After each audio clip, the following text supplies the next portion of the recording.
All right, what's going on, guys? So today I'm sitting down with Stan Efferding. Probably a lot of you who follow me already know who he is. Really, really excited to have him here. And we're going to be discussing bodybuilding nutrition and a lot of the nuance that goes into it.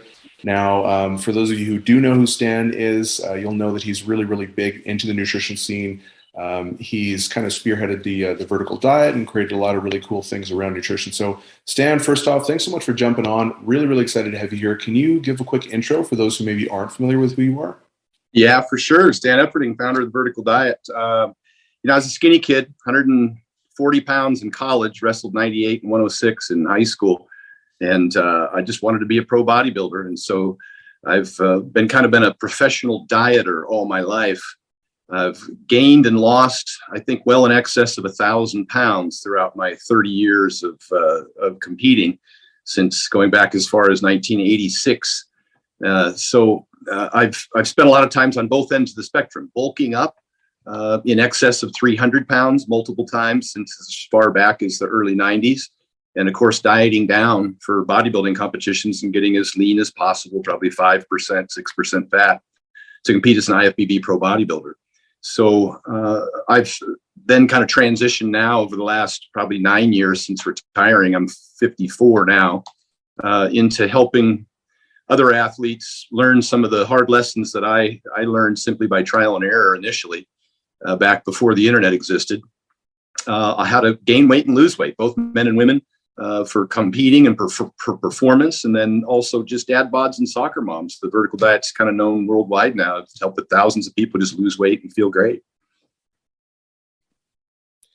Yeah, and I think Hathor for a long time there, it was kind of like a big. That's how I found out about it, anyways. Yeah. Was because you were coaching him and got him pretty damn shredded. And for someone who's like, I don't know what his body weight was, but he was like maybe almost 400 with abs, which is pretty crazy to think Yeah. about.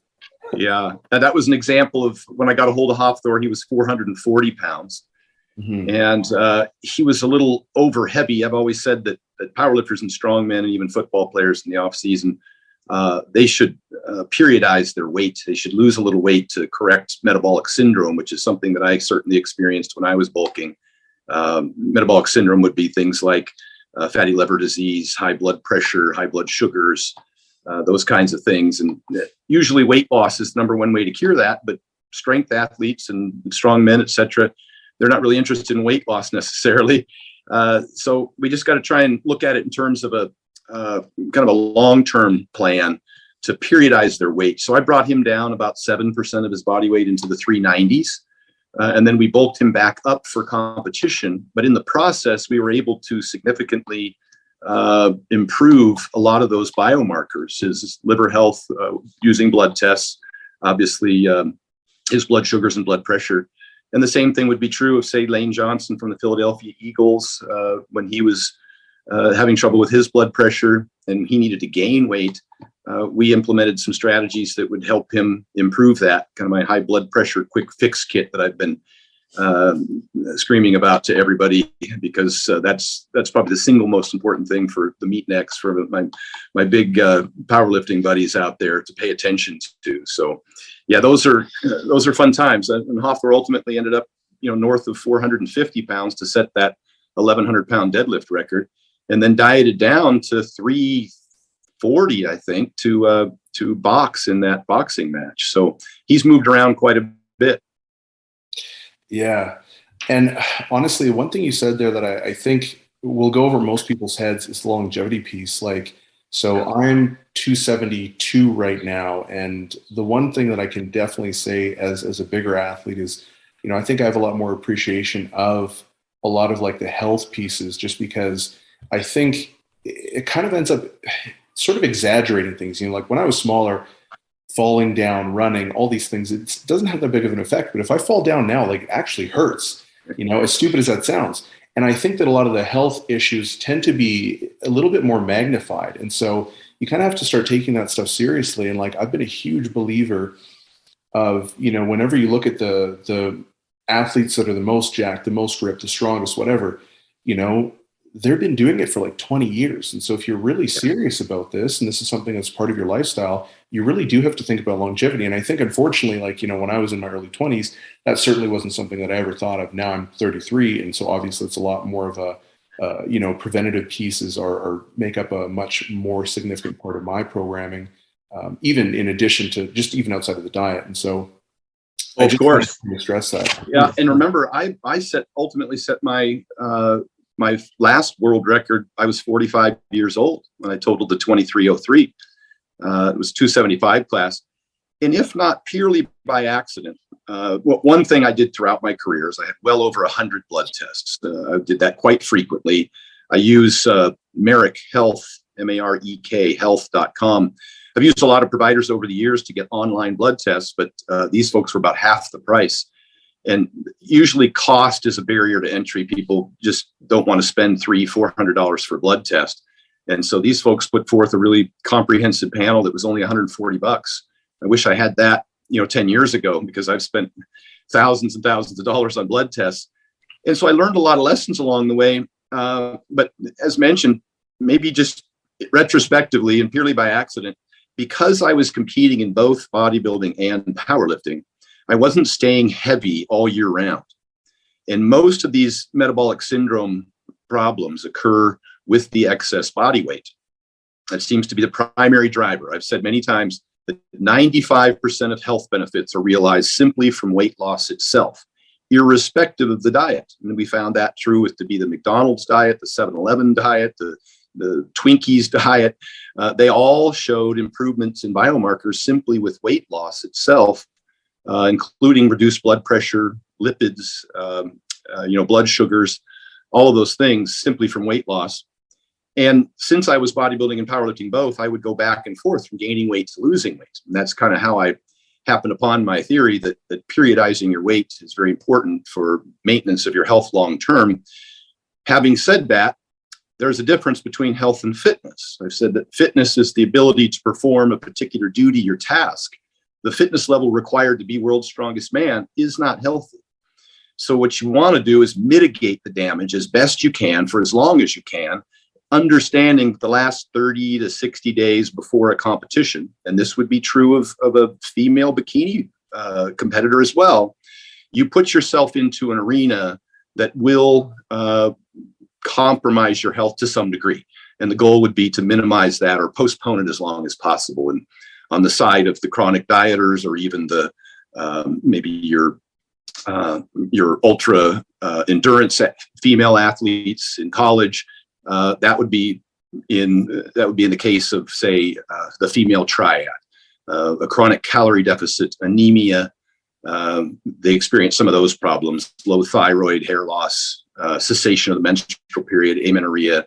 So all those things, and men dieting as well, they see a significant hormone loss and a lot of the same problems, muscle loss, when they get down below, say, 8% body fat. So I don't mean to be bouncing back and forth too much, but it's not strictly an overweight or an underweight issue. It's really kind of what people put themselves through to compete.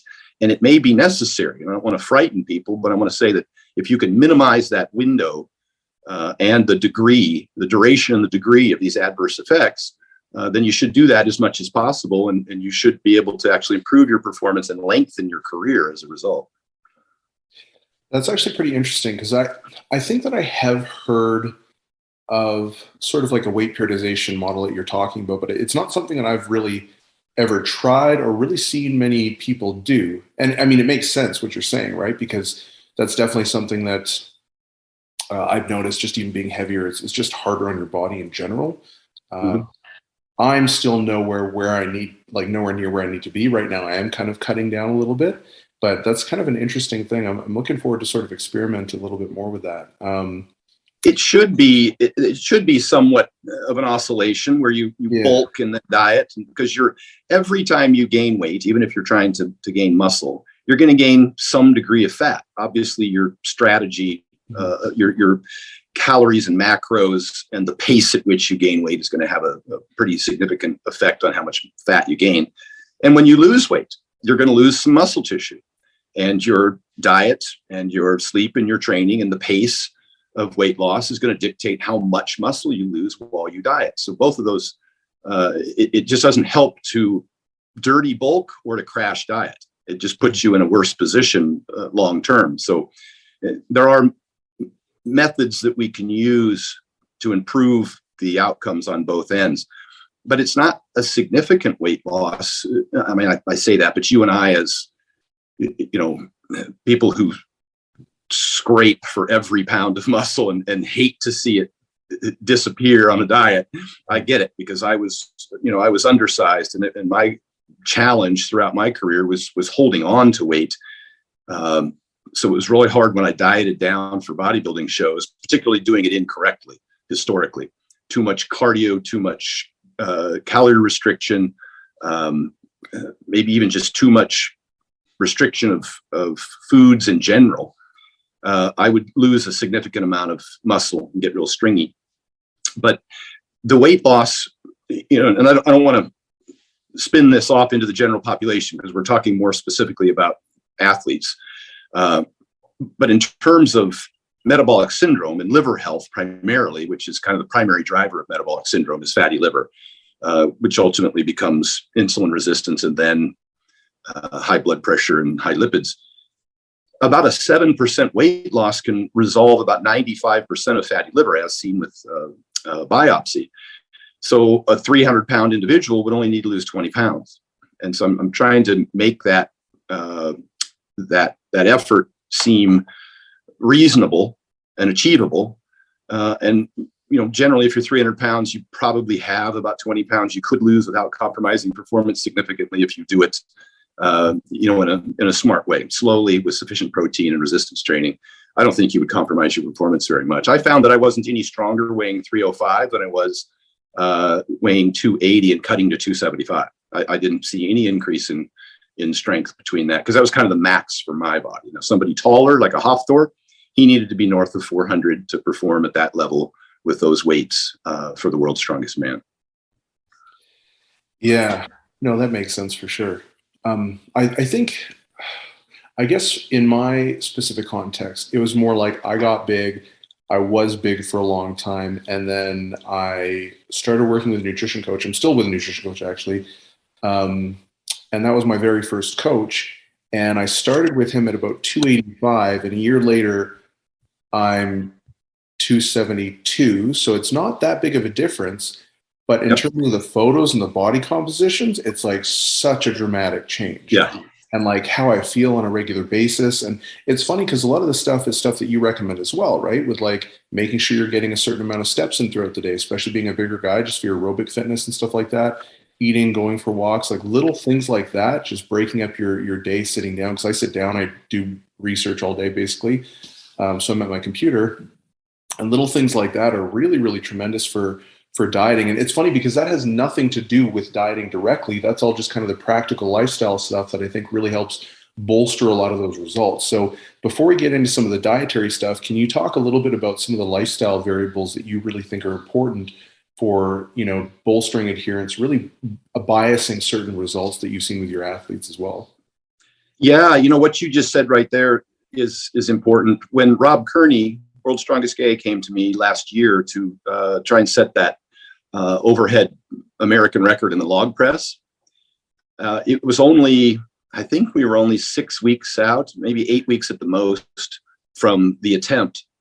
And he said he was feeling pretty crappy. He was actually started losing a little bit of strength. He felt bloated, blood pressure was elevated, and he wanted to lose weight. And as a coach, getting somebody ready for a max lift, the last thing you want to do is take weight off of them. It's not wise. Mass moves mass. And I'm not, like I said, I was stronger at 280 than I was at 305, but there's a transition period there. While you're losing the weight, you do lose a little bit of strength that you can regain. But if you're that close to a competition, losing weight isn't ideal. So there were some methods that we implemented that helped him with his blood pressure and digestion and water retention.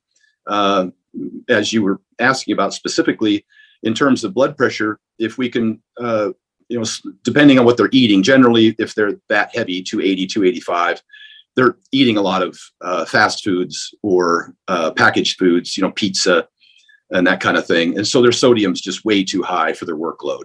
And for powerlifters and strongmen, generally, they don't have the workload to justify. They're not sweating enough, to be honest. They take longer rest periods, less volume and frequency. So they don't really need to be slamming sodium all the time. And so I just make a revision to their diet. I look at some really high sodium foods, trying to reduce those, because that can have a small effect on blood pressure. The next thing we would do is introduce sufficient potassium. It's pretty huge in terms of its ability. Probably the greatest benefit of things like the DASH diet isn't necessarily the sodium restriction on blood pressure. It's the potassium introduction, more fruits and vegetables. And that can have a mitigating effect and help balance water in the body, which also helps with the water retention in addition to the blood pressure. So potassium was big. Calcium and magnesium is another one on top of that. Calcium from food, just make sure they get sufficient, say, cheese or yogurt or dairy if they can handle milk. Those were big. And then we supplement magnesium generally because it's kind of hard to get from foods. And then in terms of his digestion, we just went with a low FODMAP menu, which is FODMAPs are high gas foods, fermentable oligo monosaccharides and polyols. And it's a temporary intervention. It's prescribed for people with IBS who definitely have digestive distress, painful digestive distress. But you can experience some relief in gas and bloating at the same time picking more foods from that menu, or avoiding some of the foods that are on their high FODMAP, and choosing some foods that are lower FODMAP without totally going on an overly restrictive diet plan. An example of FODMAPs would be things like some grains, beans, legumes, broccoli, garlic, onions, things that could potentially cause gas and bloating. And so I just pulled those out of his diet and gave him some more lower FODMAP foods, so he didn't have as much bloating or gas. We'd use more white rice for his carbohydrate instead of tons of grains and stuff. And he has to eat a lot of food, and FODMAP foods in those quantities are going to cause a lot of gas and bloating. So that was a big one. And then for blood sugars, like you mentioned, another for everything is obviously the sleep, and a CPAP for people with apnea. That's a monster for blood pressure. You can drop your blood pressure by 10 to 20 points by using a CPAP if you have apnea and are holding your breath. That's one of the most significant side effects of apnea is high blood pressure. Plus, it's just deadly. It raises your blood thickness as well, your RBC, hemoglobin, and hematocrit. All those big athletes, almost immediately out of the gate, we put them on a CPAP right away, because they all snore and they all wake up tired and they all hold their breath at night. That's just it's a matter of neck girth, and it's unavoidable. Having said that, I've seen some smaller or lighter athletes. Jordan Fagenbaum from Barbell Medicine is only 198 pounds. He wears a CPAP. He's got a thick neck from squatting. So it's really about crowding of the airway necessarily. But certainly as you get north of 250, 260 plus, you're snoring and waking up tired. You probably have some degree of apnea and should use a CPAP, which has a huge impact on blood pressure. And then that also affects blood sugars and insulin sensitivity, and hunger if you're trying to diet, ghrelin hormone, and then you're just compelled to eat all the time. But blood sugars, lastly, we eat protein first in the meal. We take a 10-minute walk after the meal. Those are both huge for controlling blood sugars. As far as the GI classification, the glycemic index, and whether or not a carbohydrate is high glycemic or low glycemic, doesn't seem to be much evidence that there's any consistency to that. One, you never eat those carbs in isolation, which is how they're tested. You always have them with proteins and fats, and so the blood sugar elevation isn't as significant. And two, people are very individualistic. They might respond very differently. And we see that now with all the CGMs going around, the continuous glucose monitors. The people have very different responses to different carbs. And acute responses to, acute, what they call postprandial glycemia, elevations of blood sugar after meals, is perfectly normal, and you shouldn't really have to worry about it. You're just looking at people who have, significant levels of insulin resistance. But obviously lifting weights, taking walks, eating protein first, eating larger meals earlier in the day, all have mitigating effects on blood sugars as well. Weight loss, of course, particularly the liver fat loss, all have mitigating effects. So we were able to implement some of those techniques with Rob, and he felt a ton better, actually gained a little bit of weight and set that American record. And so he was happy with the process. That's awesome. Yeah, I think for me, one of the big things was digestion, because, I don't think you obviously need to be like 270, 250, whatever. Like if you're 140 bulking up to 160, that's still going to be an additional stress in your digestive system. And like, that's one thing that I find is extremely important, especially for adherence, right? Like, is bingo, making sure that you actually feel good and you're not stuffed all the time and biasing certain foods that are going to allow your digestive system just really ramp up. I find that people are like, actually, this is kind of a funny one, because it's like, if you're not bloated all the time, you actually look a little bit leaner, which ends up being a little bit more motivating and can bolster adherence, in my opinion, or in my experience anyways.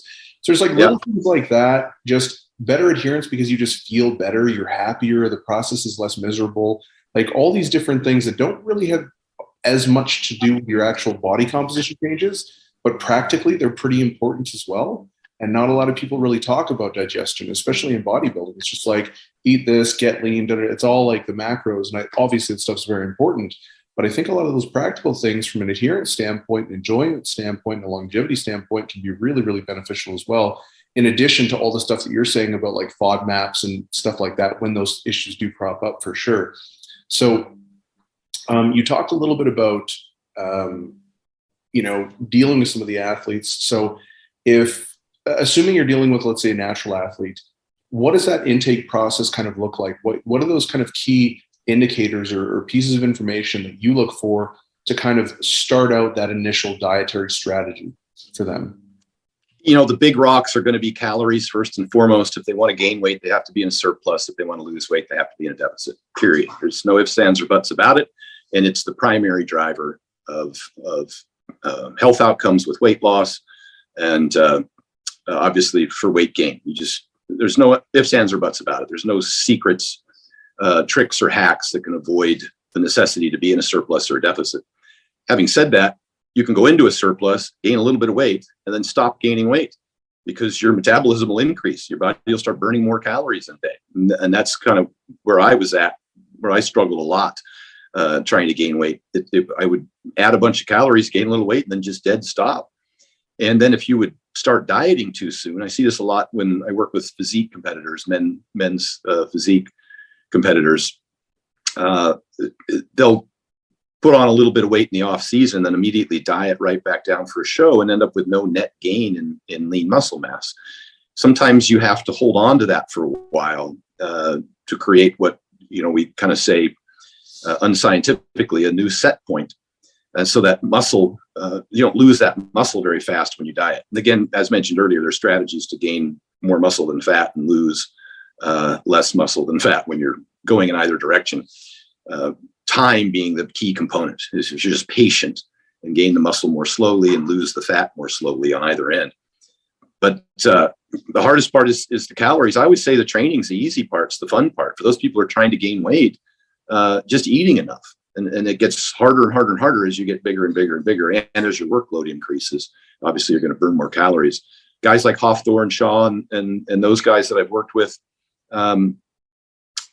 you hit the nail on the head. Is just to make it, I use the term simple, sensible, and sustainable.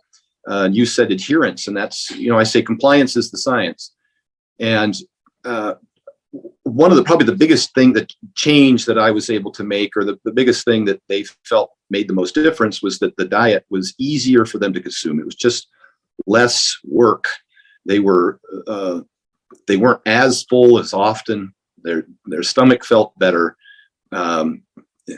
They could consume the number of calories they needed to consume to maintain their weight a little easier. And those are the things that are stressful. The training isn't necessarily all that stressful. It's kind of fun for us. We enjoy that. It's kind of why we do this. And then everything outside of that, the sleeping and the eating, it just helps us so we can continue to have fun doing this. So we can go to the gym and have these fantastic workouts and continue to progress. So, a lot of the methods that I used for compliance was to use a particularly with weight gain, was to use a diet that was a little easier to digest. So beyond calories, now we're at protein, and I don't think there's any question that everybody knows they have to get sufficient protein. Our industry doesn't have a problem with that. When you're gaining weight, you might be able to eat a little less protein. And the only reason I mention that is because protein is very satiating, and it has a higher thermic effect of food, which means you net out fewer calories than you consume. For every 100 calories of protein you eat, you only net out about 70 because it has a high cost of metabolism. And that's important if you're trying to gain weight and you're trying to eat 2 grams of protein per pound of body weight. You're going to be full all the time and have a hard time consuming it. You don't need that much. In a calorie surplus, you probably only need about 0.8 grams per pound. So I actually reduced Hafthor and Shaw's protein intake so I could throw more carbs at them. I also reduced their fat intake, which is one of the biggest problems with bulkers, is they just tend to eat too much fat because they see that it's got 9 calories per gram and they can consume their 1,000 calories per meal more easily if it's in a highly palatable, ultra processed, high sugar, high fat food. But the problem with that is that fat's more easily stored as fat in a surplus. It's kind of easy to go over your surplus. It keeps you full longer, satiates you longer. And the carbohydrates are really much better for performance, particularly for people that are lifting. It actually lends itself better to increasing your performance in the gym, which, more sets, more reps is going to give you a better result long term, and it helps with muscle protein breakdown. You only need enough fats for health, to transport nutrients. There's certainly around 0.3 to 0.4 grams per pound, and the rest I'm driving carbs, and that's kind of consistent with what the ISSN recommends and the NSCA. I mean, for large athletes or for endurance athletes, they're looking at 5 to 8 grams per pound. So 5 grams per pound probably, and for ultra endurance athletes, maybe as high as 10 and 12 grams per pound. So I'm locking in their protein at about 1 gram per pound or a little bit less if they have a hard time eating that much. I'm putting their fats at around 0.4 grams per pound. So a 250 pound athlete that was reasonably lean would take in 250 grams of protein, 125 grams of fat, and the rest would be carbs, and the rest is determined by what their total daily calorie burn would be that would enable them to stay in a surplus. And then ideally, if you're trying to gain mass, we've talked about calories and we've talked about protein, and I've mentioned the importance of the macros after that, how you split up proteins, fats, and carbs. After that is kind of meal timing as next important on the list, which of course this is a scale of a hierarchy of most to least important: calories, protein, macronutrients, and then distribution or timing. Again, the ISSN recommends about 4 evenly spaced protein feedings throughout the day. 4 to 6 would be optimal because your body doesn't have any mechanism to store protein, and so you'd like to get those feedings about every, ideally about every 4 hours. If you have to eat a lot of calories, the smaller, more frequent meals might make that easier for you. But I would suggest a minimum of 4 meals a day for performance to get that protein feeding about every 4 hours or so throughout the day. And lastly on the list, and I hate to say it as much as I focus on high quality foods, is you're going to be your micronutrients. And, for people who are trying to gain weight and generally eating a lot of foods that typically not very deficient in micronutrients, but there are other issues, as I mentioned. If you get sufficient potassium, it's going to help you with blood pressure and with water balance. And so my carbs, I like to start with high potassium carbs. I lead with things like a daily potato or 2 because they have twice the potassium as a banana. Fruit is a great choice. And then yogurt. And then of course your meats also have 100 milligrams of potassium per ounce. So I try and build a foundation of about 4,700 milligrams of potassium a day into a diet. And then if they need more calories and they want to, make them easy to consume, I'm into the white rice, and even going so far as to sprinkle a little dextrose on that. Just mechanically speaking, it's easier to eat more of it. You digest it faster, so you're hungry again sooner. So, and then another strategy would be like the Monster Mash, using ground meats instead of whole steak, because again, more surface area, easier to consume more of it faster in larger quantities, and hungry again sooner. So those are some of the little practical strategies that help people with compliance.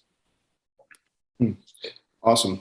And I think one of the things that you mentioned that I think is also pretty important is the frequency of meals. So I know, and this is something that I get a lot of, confusion about when I get questions about this is like, well, I've heard that there's not really a big difference between 3 to 4 meals or 4 to 5 or whatever.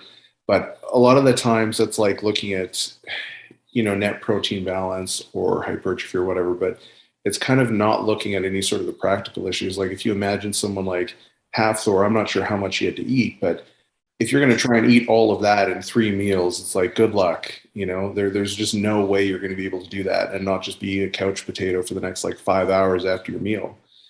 Yeah. So you hit on a couple important topics. And I said, look, we're talking about sports performance today. We're talking about bodybuilders and powerlifters and competitive athletes. For the vast majority of the population, 99% of the population in terms of weight loss, it doesn't matter. 2 meals a day or 6 meals a day. If you equate for total calories and protein intake, you get similar outcomes. And where you even put fats and carbs doesn't matter. We've seen that in the Diet Fits trial out of Stanford, over 600 people for a year. They studied subsequent trials that have all shown the same thing. When you control for calories and protein, it doesn't matter where you put your fats and carbs for weight loss. You're going to get similar outcomes. It's just a matter of personal preference for adherence. When you're talking about athletes, now the number of protein feedings can make a difference. The carbohydrates absolutely make a difference in terms of the workout performance. And like you just said, in terms of compliance, it's hard to eat 6,000 calories in 3 meals. Those are some large meals. You might need 6 meals to do that. And so those are the decisions that you make that become a priority based on adherence. So you're right on money there. Let me just see here. For some reason, I'm getting a pop-up saying that I only have like 7 minutes left. I'm not sure why that's happening. I've never had that issue before. But on your Zoom? I don't know. Yeah, I've only ever had that for like meetings of 3 or something like that. So I'm not sure why that's happening. But at any rate, that's okay. I don't have many questions left anyways. So in terms of flexibility in the diet and biasing certain foods, for instance, I know that's a question that I often get because I'm a big advocate of, eating as clean as possible, even if you are bigger. Like even myself, like I eat very, very clean because I just notice that like I don't feel sluggish when I do that. Like I feel good. 100%. My digestion's good. And I think that if you're like really intentional about mapping out your meals and like you said, the nutrient timing, the food quality, the micronutrients, the fruits, all that stuff, and your meals are structured effectively, you can just kind of ramp up your metabolism, feel really good, have great digestion, all that stuff. But yeah, what are some examples of food? I know obviously you're big on like steaks, and that was actually one thing that I jumped onto. So I got to thank you personally for that because I was like hating dieting. And then I was like, you know what? Fuck it. I'm just going to have a steak a day, see how I feel. And it's like, I get in like 80 grams of protein in one sitting. It's great. It tastes delicious. I don't feel like I'm dieting. So even just from like a restriction standpoint, it bolsters adherence. So that's been awesome for me. I know you're big on like white rice and things like that, but what are some other options for kind of staples for people who are dieting? Yeah, now it's a matter of, I give them a list of what are your favorite foods and have them score them on 0 to 10. And obviously I don't include foods that are 0 and I try and include more of the foods that are 10. I try and meet the criterion first, the big rocks, the calories, the protein, obviously the macronutrients then would be, if their performance to get sufficient carbs. And then I want to get the potassium. And so I try and get them to choose those foods.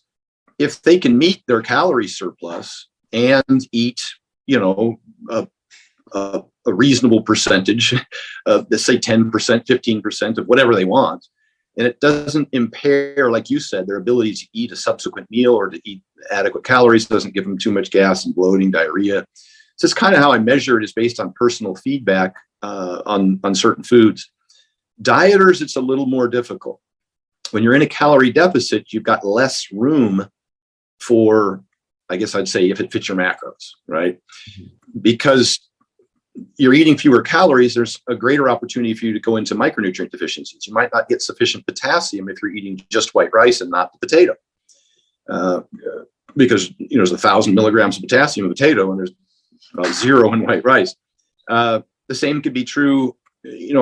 This whole diet recommendation is really kind of an anti-diet recommendation. The guru diets that we're all familiar with from days of old, and some people still recommend them. I can almost predict when somebody goes to a nutritionist or to a guru bodybuilding dieter, I can write out their diet on a sticky note in 3 seconds. It's going to be egg whites, tilapia, broccoli, chicken breast, and that's about it. A little protein powder, maybe a dollop of peanut butter. There you go. There's your diet. Just saved you $100. But the fact of the matter is that they're unnecessary. I think that they're deficient. They're over restrictive, so people end up binging. And my biggest concern is that when you eliminate things like red meat, got you back there? Yep. My concern is when you eliminate things like red meat for women, now you got, especially in a calorie deficit in the diet, they very commonly suffer from anemia. That's where your iron's at. When you eliminate whole eggs, or at least one egg yolk, now you've eliminated choline and biotin, skin, hair, and nails, liver protection. Then they end up getting dry, hair, and these calorie restrictive over cardio diets with not insufficient sleep, they end up with hypothyroidism, and now that brittle hair starts falling out. Those are my concerns with the over restrictive diets. And it's not a lifestyle that anybody wants to maintain. And these days, when you're dieting, especially women for shows, they have to diet for much longer. They can't just diet for 60 days anymore. The conditioning of the women is such that they're generally dieting for 6 months. So that's what I'm cautious about. I don't care if people throw in some of their favorite foods. Hofthor would eat an entire meal, and then he would down 1 or 2 peanut butter and jelly sandwiches on white bread. And it was just, to get more calories, and it's what he enjoyed. He'd put some honey on a little bit of oatmeal, but he wouldn't eat, gigantic amounts of oatmeal, because that might cause gas and bloating in excessive quantities, depending on how it's prepared. I like to do an overnight soak in apple cider vinegar or yogurt to get, to ferment the oatmeal so it's kind of pre-digested. So it's really up to the individual. I'm not going to ever suggest that, eating a Pop-Tart here and there is going to impede your performance. I'm just going to ask that, you meet the big rocks and you're cautious with things that can throw your whole digestion out of whack. And you said something else about a schedule. Your body likes a schedule. It likes to eat at the same time every day, sleep at the same time every day. It likes these schedules. And it also kind of likes the same foods that it gets used to, which is why I'm careful to put some variety in there, so I don't, unnecessarily create any resistance to other foods that they might eat. I don't want people to end up in a situation where they're so limited in their selection that their body reacts poorly. Having said that, when I get near a competition, I try and avoid eating things I haven't already been eating for the previous 30 days or so. You don't want to introduce something new. Go to IHOP and grab yourself some wacky breakfast meal that, sausage and pancakes that you haven't had in weeks or months because you were prepping for a meet. And that can really throw you off the day before a competition. Yeah. Awesome. So where can people find you? Everything's at Stan Efferding. My website is stanefferding.com. And obviously I have the Vertical Diet 3.0 ebook, which covers 225 pages with over 200 references to videos, articles, and peer-reviewed research. And it's co-authored by Dr. Damon McCune, RDN, PhD. So that's kind of my primary informational resource. At Stan Efferding is my Instagram. And then on YouTube, I have a bunch of rants where I talk through a bunch of this stuff, Stan Efferding as well. Certainly lots of different, YouTube content is on there as well for free. Awesome. So all that stuff's going to be linked up in the show notes, guys. Definitely make sure you go give him a follow. Check out his YouTube channel. Puts out tons of great information on a regular basis. Stan, it was awesome to chat face to face finally. I've been following your stuff for a long time, so it's really, really good to have you on the podcast, man. Thanks for coming on. Yeah, thanks for having me, brother. I appreciate it.